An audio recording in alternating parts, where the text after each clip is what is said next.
আসসালামু আলাইকুম। কেমন আছেন সবাই? আলহামদুলিল্লাহ আমিও অনেক ভালো আছি। আজকে ডিম চিতই পিঠা খাবো। আর সেটাই বানাবো। তবে আমি একা না, আজকে কয়েকজন মিলে বানাবো সেটাই আপনাদের দেখাচ্ছি। চাচ্চুর বাসা এটা। আর চাচি আমাদের জন্য পিঠা তৈরি করছে। ডিম এই যে পিঠার গোলাটা দিয়ে দিল পিঠা বানানোর জন্য। আর এর ভিতরে একটা ডিম ঠাই করে ছেড়ে দিল। আর এর উপরে ম্যাগি মসলা ছিটিয়ে দিয়েছে। বাস আর কিছু না। এটা দিয়ে এখন ঢাকা দিয়ে দিবে। তো অসম্ভব ভালো লাগে মানে আমার ডিম খেতে। আমার সামনে মাছ মাংস এগুলো থাকলে আমার ডিমটাই আমি আগে চুজ করি। মানে আমার এত ভালো লাগে ডিম খেতে। তো এটা আমার ফ্যামিলির সবাই জানে, ছোট বড় থেকে সবাই জানে আমি ডিম খেতে অসম্ভব পছন্দ করি। আর এখানে আজকে চাচুদের বাসায় ছোটোখাটো একটু পিঠা উৎসব হচ্ছে। তো চাচির উঠানে একদম আমরা মানে খোলা আকাশের নিচে বসে কিন্তু পিঠাটা খাচ্ছি।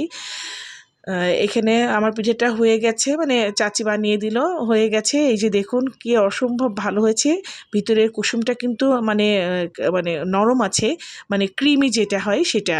তো এই যে আমি খাওয়া স্টার্ট হয়ে গেছে আমার, গরম গরম এত মজা পিঠাটা।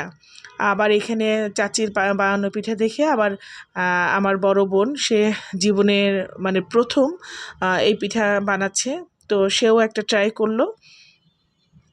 তো যাই হোক, এই যে দিয়ে দিল। অনেক মজাই হয়েছে, আমরা ওই দিনকে অনেক মজা করেছিলাম। আবার একটু উপরে মানে ম্যাগি মশলা দিয়ে দিল।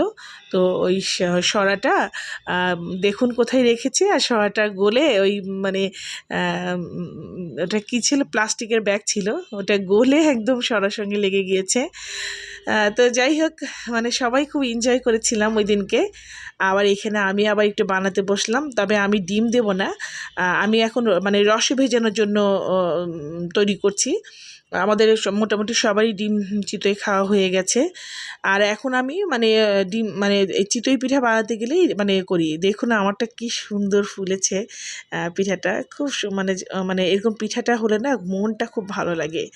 তো যাই হোক, আমার এই ডিম চিতই বানানো মানে পিঠা বানানোটা যদি আপনাদের দেখে ভালো লাগে, অবশ্যই লাইক কমেন্ট শেয়ার করবেন।